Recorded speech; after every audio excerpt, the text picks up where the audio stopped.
All right, so getting started.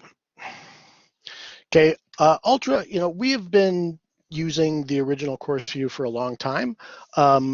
It's at this point over 10 years old. And for software, or any type of computer related item, that's pretty old. So now Blackboard has come up with this new interface, which is Ultra. It's a lot more sort of similar to what you see on something like Facebook. It's really maximized for to be able to be used on any device, regardless, so whether you're on a computer, a tablet, phone, you're supposed to get essentially the same experience. It does simplify a few things in order to get that mobile responsiveness.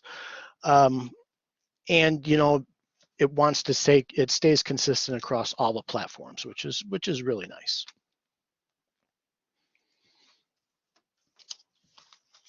Okay, so I'm sure most of you are familiar with base navigation now. When you log into Blackboard, that is what you get. But for the moment, I should say instructors can decide which course view they want to use. We have the original course view, which is the one that's been around forever, and the Ultra course view, which we will be talking about today. There are a few changes that are kind of important, or that are a bit different from the original course view. One thing is this base navigation page, which offers some added tools for you to use, like the activity stream. This is something that is customized, that you can customize for yourself. And it consolidates activity from all your courses and sort of gives you these alerts.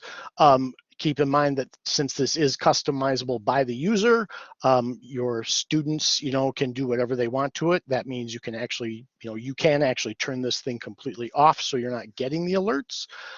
So just keep that in mind. Also has this calendar tab, which will consolidate due dates and stuff like that across all of your courses and important events that are put in your course calendar. So that's a real nice one.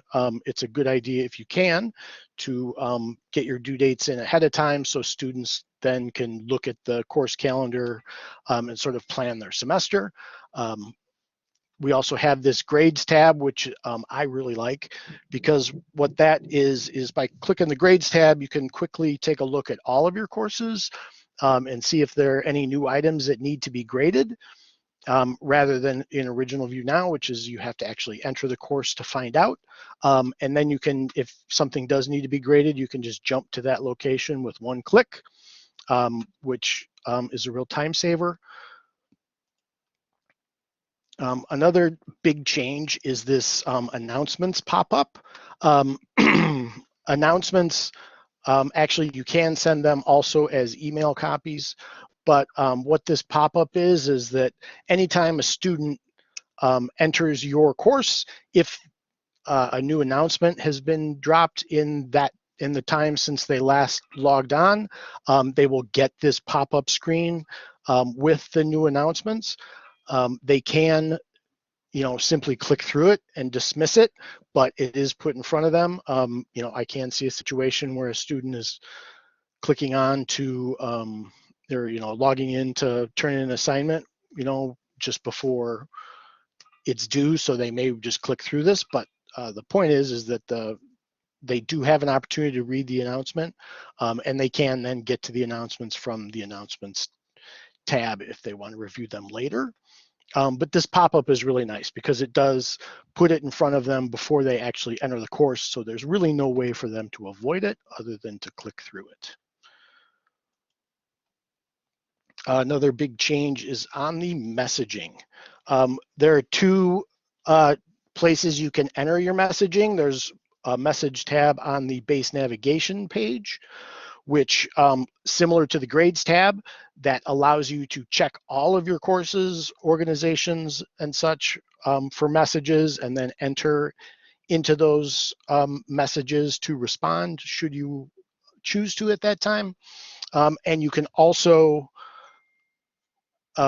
from inside your course, if you'll see right here, there's this message or this envelope right here, which is a gets you to your course messaging. That's going to be specific to the course you're in, but from both places, you can send messages. You cannot send messages in a course unless the course is open. So if you don't see this plus icon over here, which is what you have to click to create a message, it's because your course is probably not open.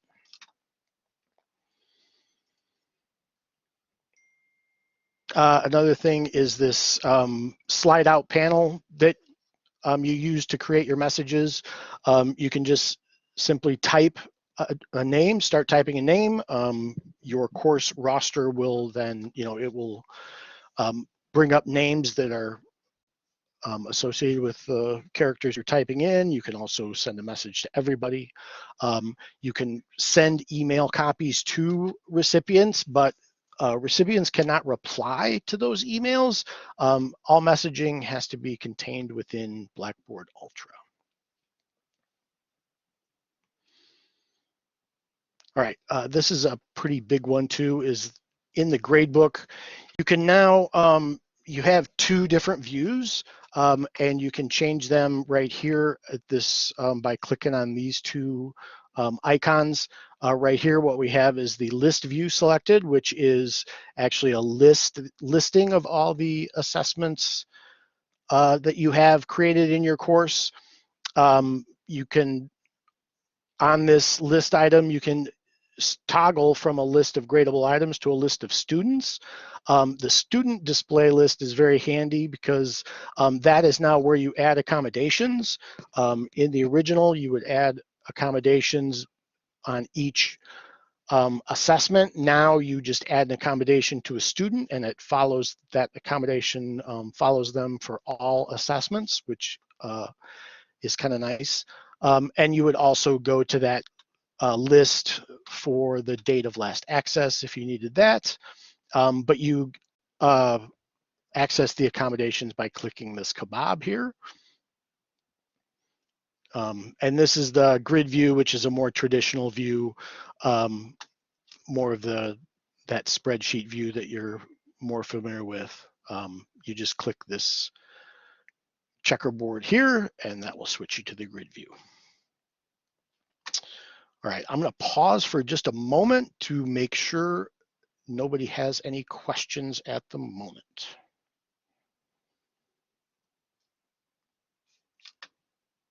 Okay, I don't hear anything. I don't see any.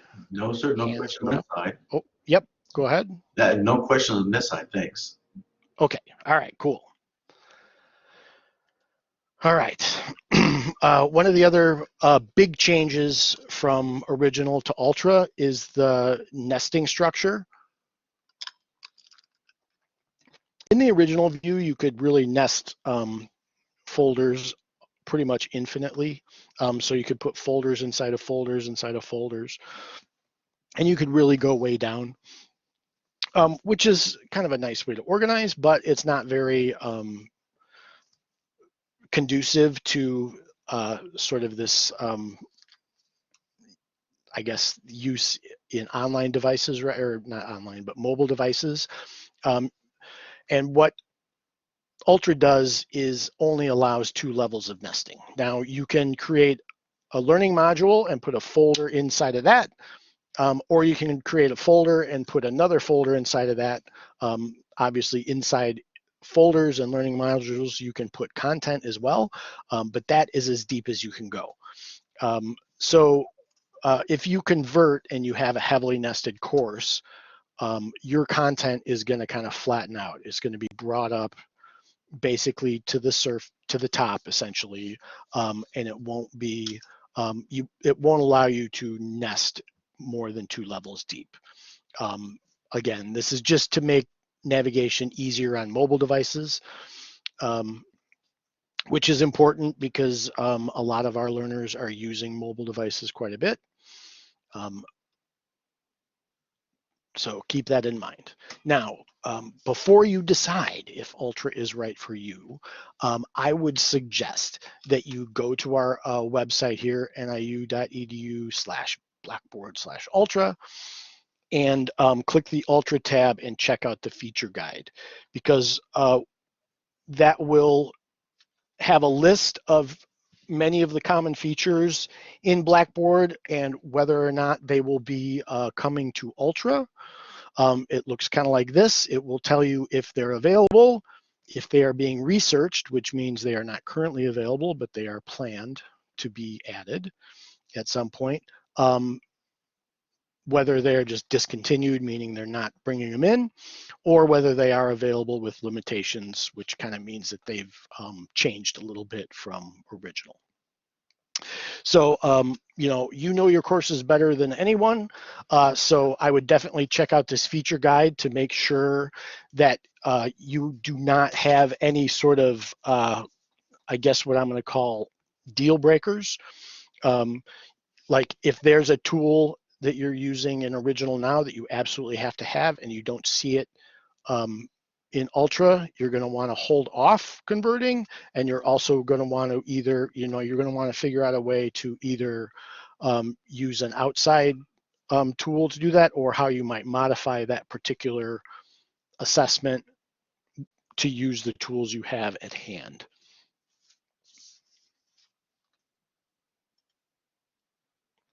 So a couple of recommendations here. Okay. Course conversion can be messy. So honestly, and this came from some Blackboard people I talked to, it's in a lot of ways, it's easier just to rebuild your course in Ultra. The reason for that is because Ultra is a completely different interface.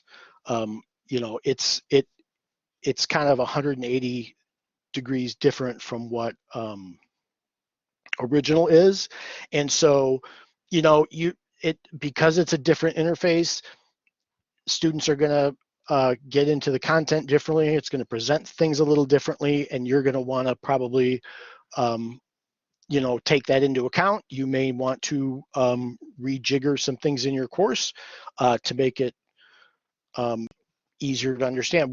However you want to sort of have your course presented to students. A lot of times, honestly, it's easier just to sort of rebuild.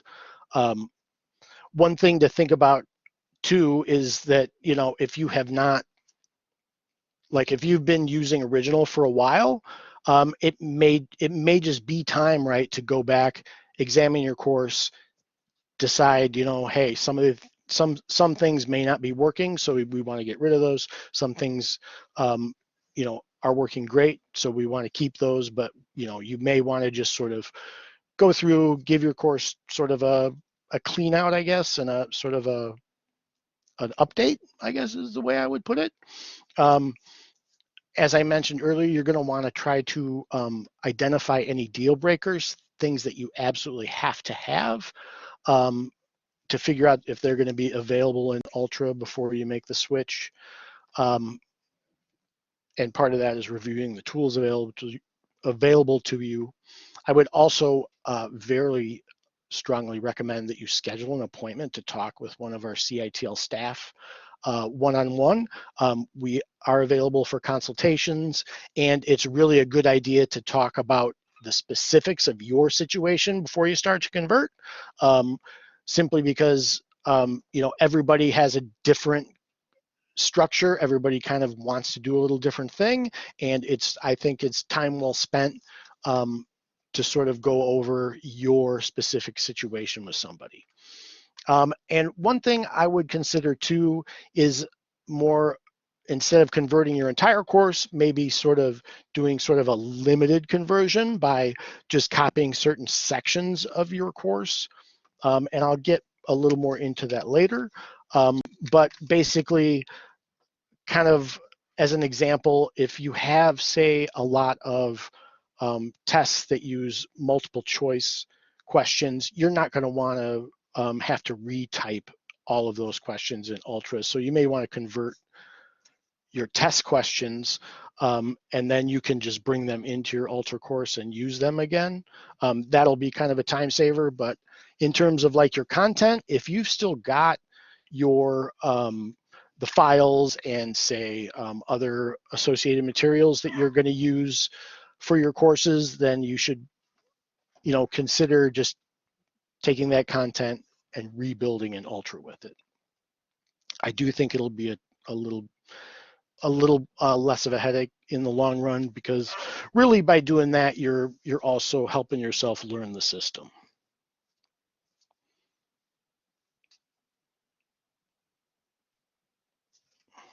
All right. So if you do decide to convert, okay, just be warned, you're going to need to expect the unexpected. Nothing goes perfectly, right? Conversion is not exactly a straight line process. So just be ready for that. When you convert, there are probably going to be exceptions to that. Okay, there are different levels. There are low, medium, and high priority exceptions.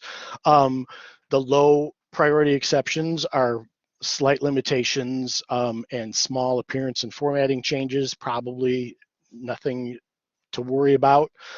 Medium priority changes are like changes to features or removal of formatting, so you're definitely going to want to review those.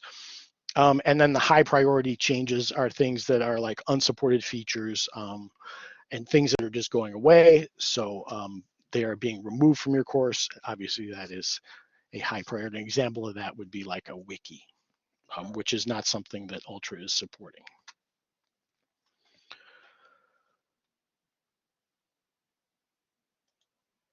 All right, so before I start in our conversion workflow, does anybody have any questions? Yeah, I have a question if we can go over. Sure. One of the things that brought to my attention was the nesting, the possibility of having multiple layers when creating the modules and the folders. You've confirmed that you can't have more than one for one, you said? No, it's two basically. You can have a learning module, and then inside that module you can have a folder, or you can have a folder, and inside that folder you can have another folder. And both of those folders or modules can contain content, but that's as low as you can go. And that's a platform, I guess, a structure. Okay. Yeah. Okay. All right. Yeah. Mm-hmm. No, Yeah, overall, I think we're like halfway there from what the stuff that you're covering here, and we're familiar with a lot of this stuff already. Kind of starting to step into it, call it whatever you want. But yeah, so this some of the stuff is already familiar because we've started some of this process. But you're giving some good points, so I appreciate it. All right, cool. Thank you. Any more questions?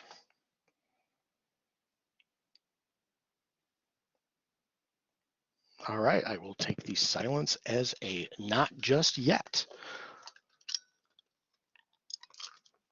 All right, so as I said, if you decide you are going to convert your courses from original to Ultra and not rebuild, then we do suggest a certain workflow. Basically, what we suggest you do is the first thing you do is create a shell. Faculty can create as many shells as they want for development and experimentation purposes. So what you will do, like I said, is first you will create a shell, you will you will copy your course into that shell, and then you will convert the shell. The reason I suggest you do your conversion in a shell is because if something happens during the conversion, you don't want to mess up your original course. So by copying it into a shell first and converting it, you've saved an archive, you saved your original version of the course. Nothing is happening to that. You're converting a copy of that. So if anything does go wrong, you're safe. So that's the first thing. And once you've created your shell, and I will, these are the basic steps you go through. You click on the Tools tab on the base navigation. You'll click Blackboard Faculty Tools. you see a thing that says My Shells, you click that. In the right corner, you'll request a new shell. You can create, you can give it any name you want. It doesn't really matter. These are just for you. But I usually give it something that is easy to remember, but I don't get confused with my other courses. Then you'll submit it. Shells are created pretty much instantaneously, so it should be there within 5 minutes. Okay, and then, like I said, then after you've created that shell, you copy your course into the shell. So to do that, you have to, and this gets a little tricky because the copy process changes from original to ultra. Just keep that in mind. But for now, when you're converting an original course, what you'll do is you will copy it into your shell first. So to do that, the copy process in original is a push process, meaning you push from your original course to the course you want to copy into. So what you will do is you will open the course, your original course, right?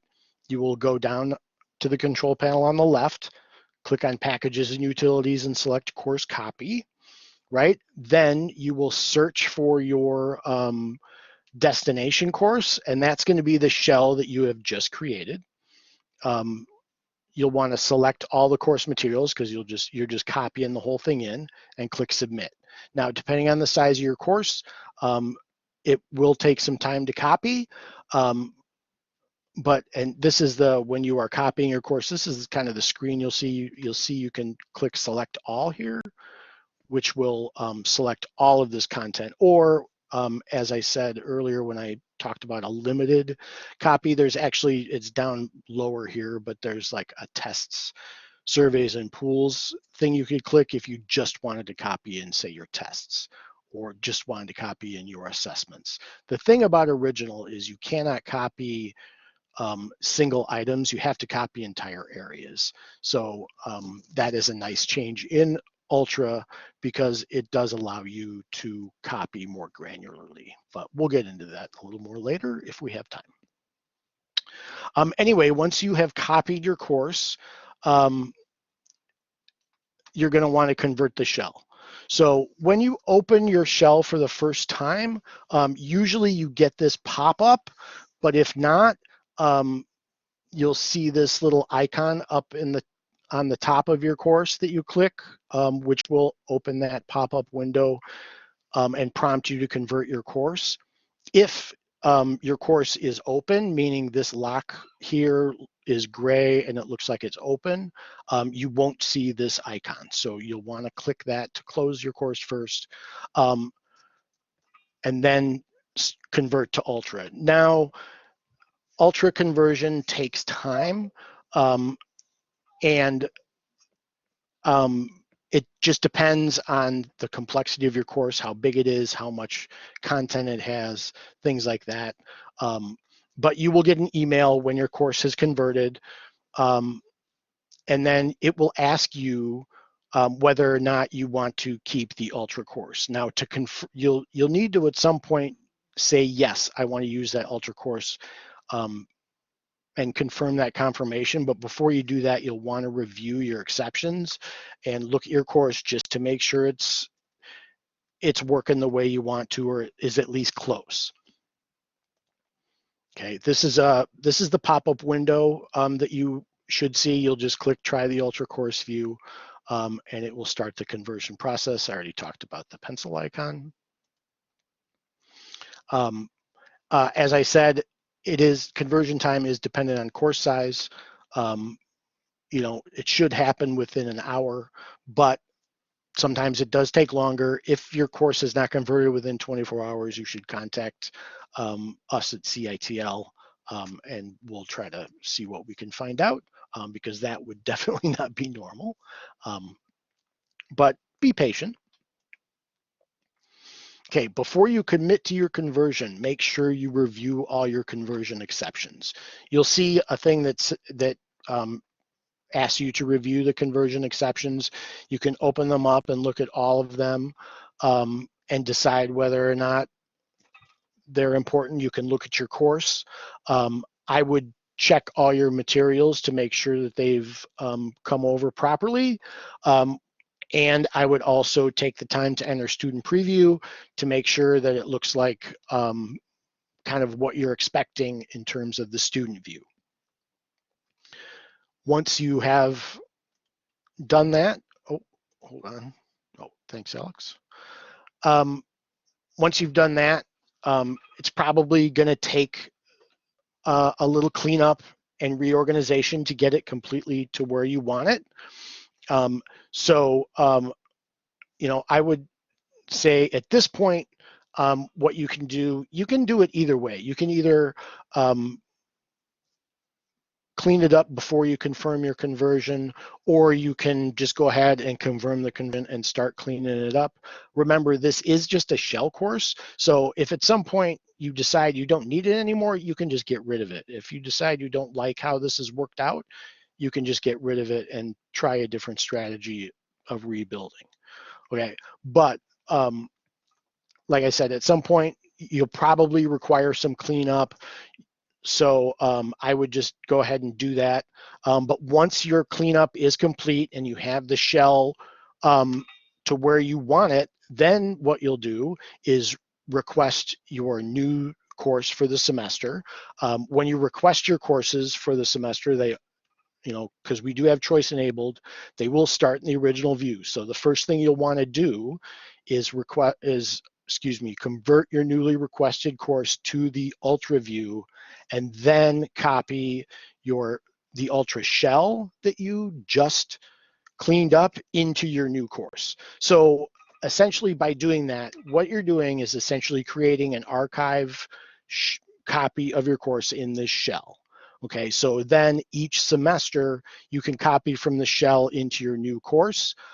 That's nice because it won't duplicate things, which sometimes happens in original. If you copy a course from semester to semester, things can get duplicated and it can get a little confusing for both you and the students. But, and that's another reason I recommend you use a shell.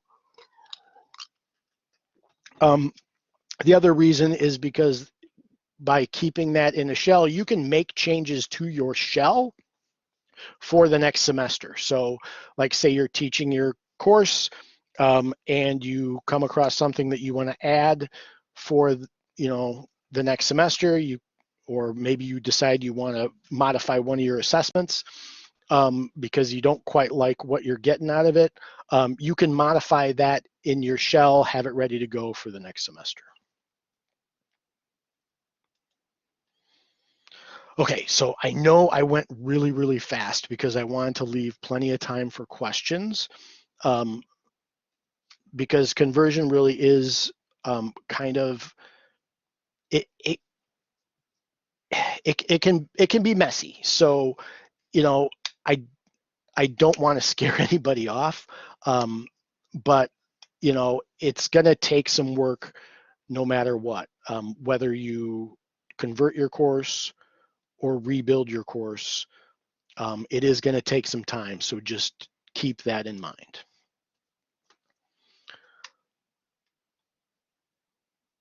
So without further delay, any questions? Would you like me to dig into a little deeper into anything?